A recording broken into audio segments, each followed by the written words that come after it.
நாம் அறிய வேண்டியது என்ன தெரியுமா? ஆண்டவர் நமக்கு வெளிப்படுத்தின விசேஷ புஸ்தகம் தந்திருக்கிறார். எந்த புஸ்தகம் தந்திருக்கிறாரு? அதை ஏதாவது சபைகளில் எடுத்து பிரசங்கம் பண்றதை நீங்க கேட்டிருக்கீங்களா? அந்த சபையை வெளிப்படுத்தின விசேஷத்தில் இருக்கக்கூடிய செய்தியை இன்றைக்கு சபைகள் முத்திரை போட்டு வச்சிருக்குது, சீல் போட்டு வச்சுட்டாங்க. அந்த சீலை உடைக்கிற வேலை தொடங்கியாச்சு. வெளிப்படுத்தின விசேஷம் 22வது அதிகாரம் 10வது வசனம். பின்னும் அவர் என்ன நோக்கி, இந்த புஸ்தகத்தில் உள்ள தீர்க்க தரிசன வசனங்களை முத்திரை போட வேண்டாம், காலம் சமீபம். இன்னைக்கு ஆவிக்குரிய சபைகள் வெளிப்படுத்தின விசேஷத்தை சீல் பண்ணி வச்சுட்டு அங்க போக வேண்டாம், அங்க போக வேண்டாம், அங்க போக வேண்டாம். இது பரிசுத்த வேதாகமத்தினுடைய கடைசி தீர்க்க தரிசன புஸ்தகம். புதிய ஏற்பாட்டினுடைய தீர்க்க தரிசன புஸ்தகம் தான் வெளிப்பாடு புஸ்தகம். இதையும் ஆவியானவர் தான் எழுதினாரு, எல்லா புஸ்தகத்தையும் ஆவியானவர் தான் எழுதினாரு. ஆனா சபைகள் இதை பொட்டலம் கட்டி வச்சிருக்கு, ஒண்ணு நம்ம அறிய வேண்டாம் அப்படின்னு. ஆவியானவர் சொன்னாரு, யோவானே சபைகளே முத்தரித்து போடாதீர்கள், உடைச்சு பேசுங்க. 7 சபைகள் அன்னைக்கு இருந்ததுல 7 சபைகளை பற்றி சொல்றது. 2வது அதிகாரத்திலிருந்து 3வது அதிகாரம் வரையில் அந்த சபைகள் இருக்கிறது இல்லையா? எபேசு சபை இருக்கிறது, அப்படித்தானே இருக்கிறது. ஒவ்வொரு சபைகளா நீங்க படிச்சு பாருங்க. 7 சபைகளை பற்றி 2 எபேசு சபை இருக்கிறது, சிமினா சபை இருக்கு, பெர்கமு சபை இருக்கு, தியத்தீரா சபை இருக்கின்றது. அடுத்தது என்ன சபை இருக்கு? சரத சபை இருக்கிறது, பிலதெல்பியா சபை இருக்கிறது, லவோதிகேயா. அன்னைக்கு இருந்ததுல இந்த 7 தான் சொல்லக்கூடிய கண்டிஷன்ல இருந்து கொரிந்து சபை அந்த மாதிரி போய் ஆகமத்தை ரிப்பேரா தான் கடந்திருக்கு. எச்சரிப்பு நோட்டீஸ் விடுறாரு. ஆவியாகிய தெய்வம் சபையே சபையே சபையே சபையே சபையே, நான் சொல்றதை கேளு, நான் சொல்றதை கேளு, நான் சொல்றதை கேளு, நான் சொல்றதை கேளு. ஒவ்வொரு சபையிலையும் ஒன்னொன்ன பிடிச்சு வச்சுக்கிட்டு இருந்தாங்க. ஒவ்வொரு கிரியலை, அது இன்னொரு டைம் சொல்லித்தாரேன் நான். ஒன்னொன்னா பிடிச்சு வச்சுக்கிட்டு இன்னைக்கு அப்படிதான் நடந்து கொண்டு இருக்கின்றது. ஒவ்வொரு சபையும் ஒன்னொன்னா பிடிச்சு வச்சுக்கிட்டு கொண்டாடிட்டு இருக்கிறாங்க. பரிதாபம். 2 சபையை தான் அப்ரிஷியேட் பண்ணாரு. மற்ற 5 சபையும் ஒழுங்கா மனம் திரும்பு, ஒழுங்கா மனம் திரும்பு, ஒழுங்கா மனம் திரும்பு. என் மனம் திரும்பினது போதாதா? இப்ப ஆவியானவர் சொல்றாரு, ஒழுங்கா மனம் திரும்பு சொர்க்கத்துக்கு வரணும்னா, ஒழுங்கா மனம் திரும்ப பரலோகத்துக்கு வரணும்னா, சபைக்கு பெந்தேகோஸ்து சபைகளுக்கு ஒழுங்கா மனம் திரும்பு, மனம் திரும்பு, மனம் திரும்பு, மனம் திரும்பு. ஏன் ஆண்டவர் அப்படி சொல்றாரு? திரும்பி கிடக்குறாங்க எல்லாரும். திரும்பினது உண்மைதான். இயேசுவை தெய்வம் என்று ஏற்றுக்கொண்டது உண்மை. நம்முடைய பாவங்கள் மன்னிக்கப்பட்டது உண்மை. நம்முடைய எல்லா தீமைகளும் ரோகங்களும் வியாதியும் குணமாக்கி நம்மளை ஆசீர்வதித்தது உண்மை. அதுக்கு மாற்றம் இல்லை. ஆனா சபைக்குள்ள போன பின்பு நம்முடைய மனமெல்லாம் எங்க திரும்பி கிடங்க தெரியுமா? என்கிட்டே சொல்லியிருக்காங்க, பாஸ்டர் எங்க சபையை வந்து பாருங்க, பெரிய கட்டிடம், எங்க கட்டிடத்தை வந்து பாருங்க பாஸ்டர். இன்னைக்கு விசுவாசிகளுடைய உள்ளம் எந்த பக்கம் திரும்பி கிடக்கு? கட்டிடத்தின் பக்கம். எங்க சபையை பாருங்க, எங்க பில்டிங்க பாருங்க. அதான் பேச்சு. பெரிய கட்டிடத்தை கட்டி வச்சிருக்கிறோம், கண்ணாடி மாளிகையை கட்டி வச்சிருக்கிறோம், அது கட்டி வச்சிருக்கிறோம், இது கட்டி வச்சிருக்கிறோம். எங்க நம்ம சபையில் எல்லாரையும் கூப்பிடுங்க, எங்க பில்டிங் பெரிய பில்டிங் மாறி கிடக்குறாங்க இல்லையா? அந்த கேசுகளுக்கு சொல்றாரு, ஒழுங்கா மனம் திரும்பு, ஒழுங்கா மனம் திரும்பு. சிலவங்க என்ன சொல்றாங்க? எங்க பாஸ்டர், எங்க பாஸ்டர், எங்க பாஸ்டர். அதுக்கு மேல பைபிளும் இல்லை, ஒண்ணும் இல்லை. எங்க பாஸ்டர் இப்படி சொன்னார், எங்க பாஸ்டர். யார் மேல திரும்பி கிடக்குறாங்க இப்போ? பாஸ்டர்கள் மேல. ஒழுங்கா மனம் திரும்பு, இல்லை என்றால் வெட்டுவேன்றார். நீங்க படிச்சு பாருங்க. ஒவ்வொரு 7 சபைக்கும் சொல்லும் போதும் வெட்டிடுவேன். எவ்வளவு சீரியஸா சொல்லிக்கிட்டு இருக்கிறாரு. திரும்புறது எந்த பக்கம் திரும்பி கிடக்கு? மனம் திரும்புங்கன்னு ஆவியானவர் சொல்றாரு. ஒரே ஒரு சபையை சொல்றேன், அந்த பிலதெல்பியா சபை. 7-8 வசனங்கள்ல பாருங்க. விசுவாசிகளே உங்களுடைய படிங்க. வெளிப்படுத்தின விசேஷம் 3வது அதிகாரம் 7வது வசனத்தை படிங்க.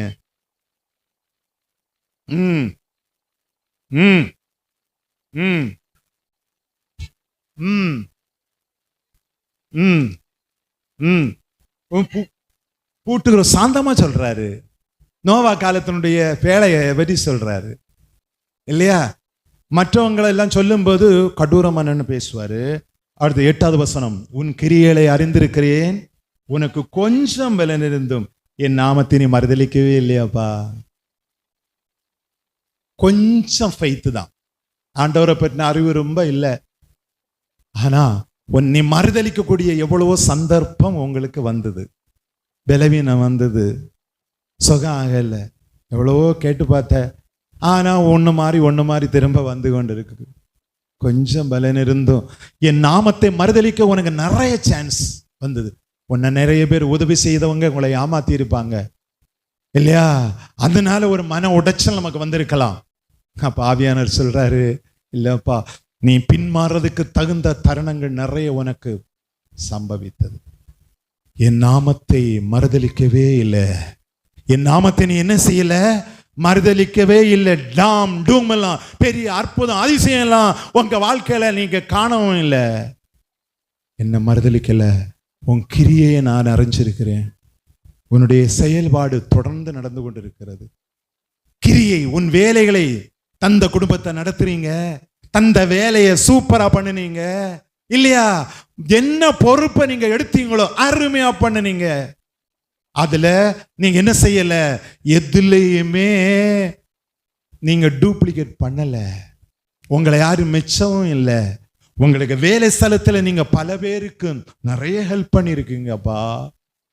ஆண்டவர் ஒன்னொன்னா கணக்கு வச்சு சொல்றாரு, உன் கிரியைகள் எல்லாம் எனக்கு தெரியும்.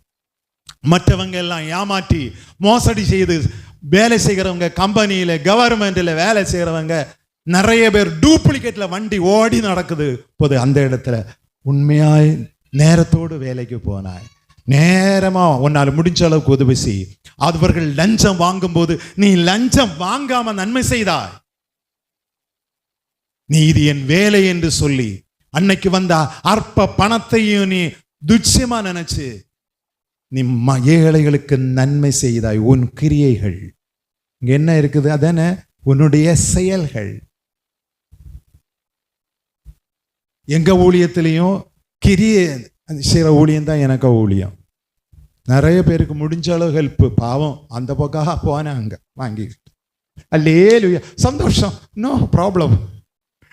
நான் முதல்ல எல்லாம் ஊழியம் ஸ்டார்ட் பண்ணும்போது ஹெல்ப் பண்ணி பல உதவிகள், பண ஹெல்ப்னு இல்லை, மற்ற உதவிகள் எல்லாம் செய்து யாருக்காவது வந்து பாஸ்டர் நீங்க இதை சொல்லுங்க அவங்கள்ட்ட. ஏன்னா எங்க குடும்பம் பெரிய குடும்பம், எனக்கு மனைவிக்கு குடும்பம். பாஸ்டர் தாசை 18 ஏக்கர் சொந்தக்காரர் ஐரேனிபுரத்துல. அவருக்கும் வறுமை, அப்ப எங்களுக்கு மதிப்பு இருந்து நான் ஒன்றும் இல்லாத ஒரு ஆள். அங்கே போன உடனே என்னை பார்த்து எல்லாரும் வருவாங்க, பாஸ்டர் நீங்க ஒரு வார்த்தை அவங்களுக்கு சொல்லுங்க பாஸ்டர், நீங்க சொன்ன எல்லாம் நடக்கும் பாஸ்டர். இப்படி சில வார்த்தைகளை சொல்லி சொல்லி சொல்லி தான் நிறைய பேர்கள் பெந்தேகோஸ்தே சர்ச்சில் எங்களுக்கு அங்கே வந்தது. எல்லாம் மிடுக்கனான பண்பு கொஞ்சம் பேரை காணோம் இல்லையா? அதை எதிர்பார்க்கல.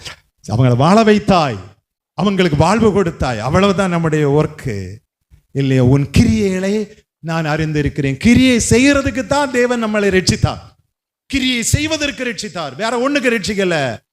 எபேசியர் 2:10 நற்கிரியைகளை செய்வதற்கு தேவன் நம்மை ரட்சித்தார், வேற ஒண்ணுக்கு ரட்சிக்கல. ஏனெனில் நற்கிரியைகளை செய்வதற்கு நாம் கிறிஸ்து இயேசுவுக்குள் சிருஷ்டிக்கப்பட்டு இருக்கிறோம். நற்கிரியை தான்யா, பிரசங்கம் எல்லாம் கொஞ்சம் தான். எங்களுக்கு பகலம் அது இது டாம் டூம் அதெல்லாம் காமி, கிரியையில தான் காமிப்போம். கிரியை தான் இந்த சபை காமிக்குது. அங்களுக்கு கிரியையெல்லாம் எனக்கு கொஞ்சம் கொஞ்சம் தெரியும். கிரியையினால இந்த ஊருக்குள்ள கிறிஸ்தவங்களுக்கா மனிதர்களுக்கு அவர் உதவி செய்தார். வேலை ஸ்தாபனத்தில் இருக்கும் போது எவ்வளவு உதவிகள் செய்திருக்கிறார். கிரிய பேசுது, கிரிய கிரிய கிரிய கிரிய அவருடைய செயல்பாடுகள். வெறும் உபதேசத்திலேயா எனக்கு ஒன்றும் தெரிய வேண்டாம், நான் கண்ணை மூடிக்கிட்டு இருந்த ரூம்ல இருந்துக்கிட்டு ஜெபம் பண்ணிக்கிட்டு கிடப்பேன் சொல்லிட்டா இருந்தாரு. வீடு வீடா போனாரு, ஆஸ்பத்திரியில போறாரு. வியாதிக்கப்பட்டவர்கள், நொறுங்கப்பட்டவர்கள், குழப்பம் அடைந்தவர்கள், துயரம் அடைந்தவர்கள், அறிஞ்சாலும் கேள்விப்பட்டாலும் மரண வீடுகளை ஓடுறாரா இல்லையா? கிரியை செய்யறதுக்கு தான் ஆண்டவர் அவரை உண்டாக்குனார். அந்த காலகட்டத்தில் தான் நம்மளே உண்டாக்குனார். அதுவே ஒரு பெரிய பாக்கியம் தான். ஒரு அலையிலே சொல்லுவோமா? கிரியை தான் அவருடைய பெரிய பிரசங்கியா உலகத்துக்கு போகாம இருக்கலாம். அவருடைய கிரியைகள் இந்த தேசம் முழுவதும் பேசி கொண்டிருக்கின்றது. ஒரு அலையிலே சொல்லுவோம், உங்கள்கிட்ட கேட்டா நீங்களும் சொல்லுவீங்க, 1000 சொல்லுவீங்க. கிரியைகள், நீங்க எத்தனை பேருக்கு நல்ல காரியங்களை செய்றீங்க? நல்ல காரியங்கள் நீங்க எத்தனை பேருக்கு செய்து நஷ்டப்பட்டவங்க எத்தனை பேரு? ஆண்டவர் சொல்றாரு, உன் கிரியை எனக்கு தெரியும்பா, என் மாதிரிதான் உன்னுடைய கிரியை. குடும்பத்தை பிள்ளைகளை காப்பாத்துறதுக்கு என்ன பாடுபட்டீங்க நீங்க. ஆனாலும் ஒருத்தனை ஏமாத்தல, கடுமையா வேலை செய்து உழைத்து காமாற்றினீர்கள் குடும்பத்தையும் பிள்ளைகளையும். அதுகளெல்லாம் இன்னைக்கு உங்களோடு கூட இங்க உட்கார்ந்து கொண்டிருக்கு. தெரியுமா? உன் கிரியை எனக்கு தெரியும் மகனே. நீ இவ்வளவு கஷ்டத்திலையும் உன் பிள்ளைகளையும் மனைவியையும் காப்பாற்றுறதுக்கு என்ன பாடுபட்டாய். அவளுக்கு வியாதி இருக்கு, பலவீனம் இருக்கு, நீ தூக்கி சுமக்கிறிய, எனக்கு தெரியும் மகனே மகளே அப்படின்றாரு. உன் கிரியைகள் எனக்கு நன்றாகவே தெரியும். உங்க ஜபம் தெரியும்னு சொல்லல, உங்க உபவாசம் தெரியும்னு சொல்லல, உன் கிரியைகள் எனக்கு முன்பதாக நின்று கொள். அந்த கிரீடத்தினே அது இந்த ஒரு வார்த்தை தான் நிக்கிறேன், இன்னும் நிறைய இருக்கு. ஆகையினால் 11வது வசனம், உன் கிரியைகள் சூப்பர் கிரியை. நீ கிரியையில காமிச்சு விட்ட. நீ கிரியையில காமிக்கலைன்னா அந்த விசுவாசி செத்த விசுவாசி, அந்த ஊழியன் செத்தவன். நீ கிரியையில நீ காமிக்க வரும் பிரசங்கம் மாத்திரம் பண்ணி கொண்டு கிடக்கிற ஆளுக்கு நான் சொல்லல. யாக்கோபு 2வது அதிகாரம் 17வது வசனம். யாக்கோபு 2:17. சீக்கிரம் முடிச்சிருவோம். அப்படியே விசுவாசமும் கிரியைகள் இல்லாதிருந்தால் தண்ணீர் தானே சத்து. இன்னைக்கு எத்தனை விசுவாசிகள் செத்து கிடக்குறாங்க தெரியுமா? 5 வயசாகி பிரயோஜனம் இல்லை. மற்றவங்களுக்கு ஊழியக்காரங்க 5 வயசாகி பிரயோஜனம் இல்லை, தண்ணீர் தான். அடுத்தது அடுத்த வசனம் என்ன சொல்லுது? அடுத்தது அடுத்த வசனம் நல்லது, விசுவாசிகளும் விசுவாசிக்கிறது. அடுத்தது வீணான விசுவாசியே, வீணான மனுஷனே, விசுவாசின்னு கூட சொல்லல, ரட்சிக்கப்பட்டவங்கன்னு சொல்லல. அப்படிப்பட்ட சபையை பார்த்து, விசுவாசிகளை பார்த்து வீணான மனுஷனே, கிரியைகள் இல்லாமல் இருந்தால் திரும்ப திரும்ப க்ளோஸ், எதுவும் செய்ய மாட்டோம், நாங்க உபதேசித்துக்கிட்டு நடப்போம், நாங்க அம்முன்னு நடப்போம். செத்து போன கேசுகள் இதெல்லாம். ஐயோ, இதெல்லாம் நம்ம சொல்லும் போது சிலவங்களால தாங்க முடியாது. ஐயா தாங்க முடியாது, எங்கோல நாங்க சொத்தவங்களான்றாங்க. நான் சொல்லல, அவங்க ஆண்டவரே சொல்றாரு. அதனால நம்ம வாயினால அவர் பேசுறாரு, இயேசு பேசுறார், கிறிஸ்தாவி பேசுகிறார். ஆகையினால விசுவாசம், ஆண்டவராக இயேசு சொல்றாரு, பூமியில இருக்கும் போதே போறதுக்கு முன்ன சொன்னாரு. மத்தேயு 25வது அதிகாரத்துல என்ன சொன்னாரு தெரியுமா? என்ன சொன்னாரு? அவர் படிச்சு பாருங்க.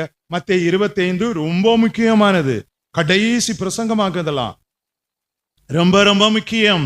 ஆண்டவர் என்ன செய்கிறார்? நான் 2 குரூப்பைய கிறிஸ்தவங்களா 2ஆ பிரிப்பேன்றாரு. பிரிச்சப்பறம் மத்தேயு 25வது அதிகாரம் எடுத்தீங்களா? டக்குன்னு பாருங்க. அதுல சுருக்கமா அவர் சொல்றாரு, 31வது வசனத்துல இருந்து படிங்க வேண்டாம், நீங்க 35, 36 படிங்க. பசியா இருந்தேன், எனக்கு சாப்பாடு தந்தீங்களா? ஜட்ஜ்மெண்ட்டுக்கு நிக்கிறாரு.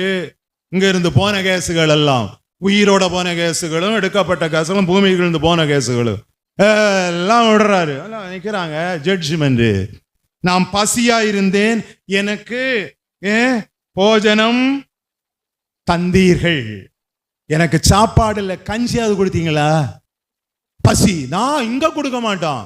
பக்கத்து வீட்டுல பசிச்சவன், தண்ணி இல்லாதவன், வியாதி பிடிச்சு கஷ்டப்படுறவனுக்கு ஒண்ணு இல்லை கொடுக்க மாட்டோம். நாங்க எங்க சபையில கொண்டு கொட்டுவோம், எங்க சபையில கொண்டு கொட்டுவோம்.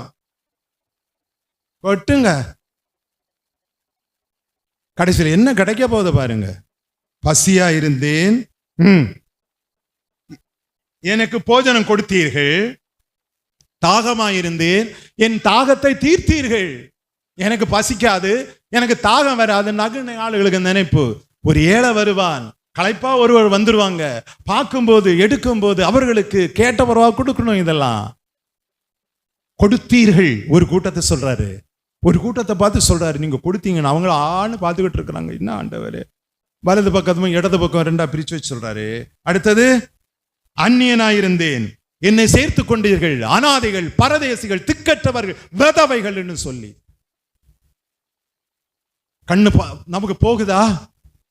தாய் தோப்பன் இல்ல, ஆதரவற்று கிடக்குறாங்க, கொடிய வியாதியில கடந்து கஷ்டப்படுகிறார்கள், யாரும் விசாரிப்பாரில்லை. நான் அந்நியனா கடந்தேன், என்ன நீங்க விசாரிக்க வந்தீங்க, அதுக்கு பாவம் எப்ப ஆண்டவரு. அடுத்தது, வஸ்திரம் இல்லாதிருந்தேன், எனக்கு வஸ்திரம் கொடுத்தீர்கள். ஏன் ஏழைகளுக்கும் திக்கற்றவர்களுக்கும் பூமியில வஸ்திரத்தை கொடுக்கிறோம், நம்ம துணியா வாங்கி கொடுக்கிறோம். கிறிஸ்துமஸ் தோரணம் பண்றது எதுக்கு? இல்ல வசதியா எல்லாம் இருக்கிறதுனாலயா? வாங்க முடியாதவர்கள் உண்டு. அந்த ரேஷன் கடையில கொடுக்கிற சப்பட்டையே வச்சு வடைய, இந்த கன்னியாகுமரிக்கு அந்த பக்கம் அதான் கொடுத்துட்டு கிடப்பாங்க எல்லாரும். நாங்க மாசம் மாசம் போய் வருகிறோம், அதனால நாங்க வாங்கி கொடுப்போம். அவ்வளவு தரித்திரத்திலையும் அழிவிலையும் கேடுகட்டு. அடுத்தது, வியாதியா இருந்தேன், என்னை விசாரிக்க வந்தீர்களா? காவலில் இருந்தேன், என்னை அப்பொழுது நீதிமான்கள் அவருக்கு பிரதியுத்தரமாக, உம்மை எப்பொழுது பசி உள்ளவரா தாகம் உண்டாக நாங்க இப்படி கண்டோம் அப்படின்னு சொல்லும்போது 40வது வசனம், அதற்கு ராஜா பிரதியுத்தரமாக, மிகவும் சிறியவராகிய என் சகோதரராகிய இவர்கள் ஒருவனுக்கு நீங்கள் எதை செய்தீர்களோ அது எனக்கே செய்தீர்கள். எத்தனை கோயில் கட்டுனீங்க, எத்தனை கன்வென்ஷன் நடத்துனீங்க இல்லையா, வேற என்னதாவது எத்தனை பாட்டு கச்சேரி நடத்துனீங்கன்னா கேட்டாரு. இதெல்லாம் குப்பை, இதெல்லாம் ஏமாத்து போயிடும். எல்லாம் ஆண்டவர் சொல்றாரு, இதையெல்லாம் செய்தது எனக்கு செய்தீர்கள். நம்முடைய பெந்தைகோஸ்து ஜீவிதம் கிரியையின் பெந்தைகாஸ்டா இருக்கட்டும். அதிக டாம்டும் இல்லை, அதிக படபடப்பு கிடையாது. புரியுதா? இந்த சபையில இதுல எல்லாம் கொஞ்சம் கர்த்தருடைய பிள்ளைகளை, நாம் ஆசீர்வதிக்கப்பட்ட சந்ததி, நற்கிரியை. நம்ம மரிக்கும் போதும் நம்ம கிரியையெல்லாம் கூட வருதான். ஒரே வசனம், வெளிப்படுத்தின விசேஷம் 14:13 கூட படிங்க. வெளிப்படுத்தின விசேஷம் 14:13 வசனம். கேட்டேன், கர்த்தருக்குள் மரிக்கிறவர்கள் இது முதல் பாக்கியவான்கள், அவர்கள் தங்கள் பிரயாசத்தை விட்டு எழுந்திருப்பார்கள், நிலைப்பார்கள், அவருடைய கிரியைகளும் அவர்களோடு கூட வருகிறது. ஒரு அலையிலே சொல்லுவோம், எவ்வளவு பரிசுத்தவான்கள் போகும்போது அவர்கள் பூமியில செய்த நல்ல காரியம் அவர்களோடு கூட போகுதான். ஒன்னும் நம்ம சும்மா வெறுங்கையோட போவோம்னாக்க இங்க கடந்த தம்பாலம் அடிச்சுட்டு கிடக்குறாங்க. அவருடைய நற்கிரியைகள், ஏழைகளுக்கு, திக்கற்றவர்களுக்கு, விதவைகளுக்கு செய்த உதவி, உபகாரம், நாடு மறந்திருக்கலாம், மற்றவங்க மறக்கலாம், அத்தனையும் வருதா நம்மளோடு கூட, ஏக்கச்சக்கமா வரும். ஒரு அலையிலே சொல்லுங்க, முடிஞ்ச அளவுக்கு நன்மைகள் செய்யுங்க. யாருக்காவது உதவி செய்ய அவங்க தராம போனாங்கன்னு விட்டு தள்ளுங்க, வருத்தப்படுத்தாதீங்க, அவங்கள என்ன சஞ்சலப்படுத்தாதீங்க. ஆண்டவர் இருக்க இயேசுவின் கணக்கில் வைத்துக் கொள்ளுங்க. எல்லாத்தையும் ஆண்டவர் உண்மை கணக்கில் இருக்கு. சரி மக்களை, நான் உனக்கு கொடுத்துறேன், அதை பற்றி நீ கேட்க வேணாம், நானே பார்த்துக்கிறேன் அப்படின்றாரு. வருத்தப்படுத்தாதீங்க இல்லையா? நிறைய கூலி உடனுக்குடனே இங்க கிடைக்காது, அதெல்லாம் கூட போகுதுன்றாரு. அந்த கிரீடம், நம்முடைய கிரீடம், நமக்கு ஜீவ கிரீடம் அங்கே வைக்கப்பட்டிருக்கிறது. அது பார்க்கலாம். உலகம் முழுவதும் இருக்கிற ஜனங்கள் இருக்கிற இடத்துல ஐயோ கிரீடமா வச்சு விடுவாராம், தங்க கிரீடங்கள், கிரியைகள்.